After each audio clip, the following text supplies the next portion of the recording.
one ring. When you dial 911, you expect help to come and in a timely manner. But one Des Moines man learned that where he was had a huge impact on the emergency medical services he received. All due to a shortage that's being felt across our state and nationwide. WHO 13's Caitlin Thompson reports. They weren't the Friday night lights Molly and Brian Carnine were expecting when they went to Huxley to watch their sons play football this past fall.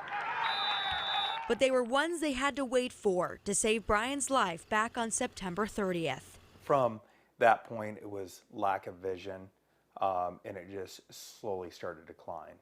I really wasn't aware until he tried calling me, and he was unable to speak at that point in time. Brian was suffering a stroke. Molly's sister called 911 right away. 911, what's the emergency, please? The Huxley fire chief lays out what happened next. He says 2 minutes after the 911 call was received at 6:48, no ambulances from Story County were available. 5 minutes later, Huxley first responders arrived on scene.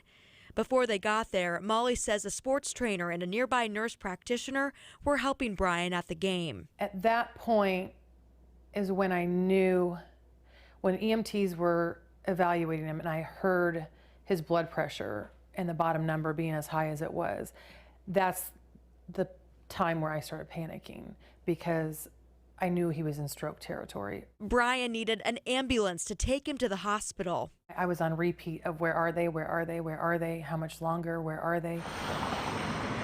One from Mary Greeley finally arrived. I guess in looking back, I assumed that it would be Huxley, and it would take minutes to respond. It came at 7:17, almost a half hour after the 911 call was made.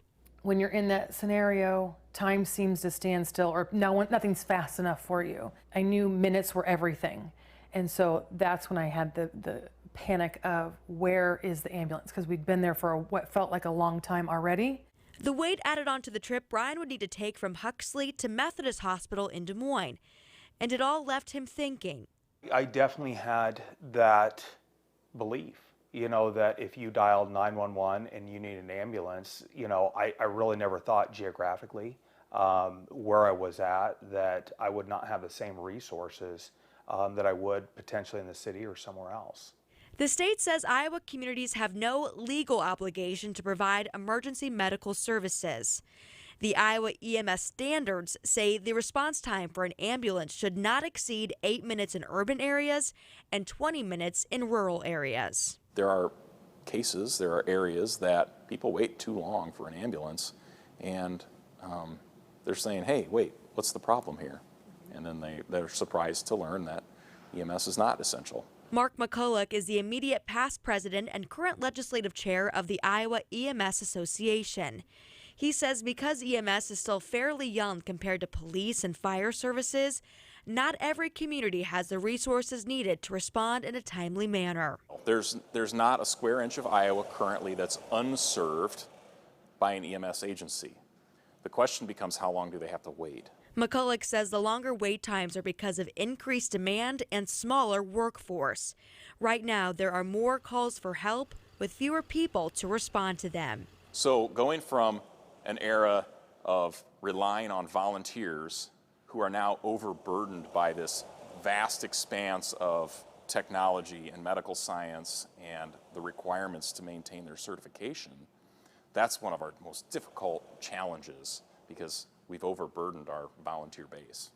The numbers are alarming. The American Ambulance Association conducted a survey and found the turnover among paramedics and EMTs ranges from 20 to 30% leaving every year. And that results in 100% turnover every 4 years. Retention is a challenge, but so is recruitment. McCulloch says EMS is competing with the rest of the job market. Our wages, nationally, when you look at our national average wage, it's somewhere around $17 an hour. Well, I can go to retail and make that and not have to be in the ditch in the middle of the night on my kid's birthday. That's where Senate File 615 comes in. It allows counties to declare EMS as an essential service and pursue funding for it, but citizens have to vote on it. This past election, voters in these 8 Iowa counties had referendums on their ballots. It passed in the 5 counties you see in green, which include Jones, Kossuth, Osceola, Pocahontas, and Winnebago counties.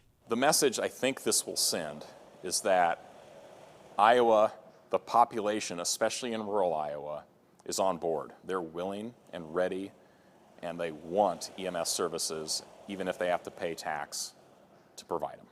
As McCulloch continues to educate and advocate about the service that so many Iowans assume is essential, Brian Carnine is thankful to be alive to share his experience, but is also hopeful for change. If there is truly a shortage in medical professionals and ambulance drivers, that I would definitely like to bring light to that. Reporting with photojournalist Austin Page, I'm Kaylin Thompson.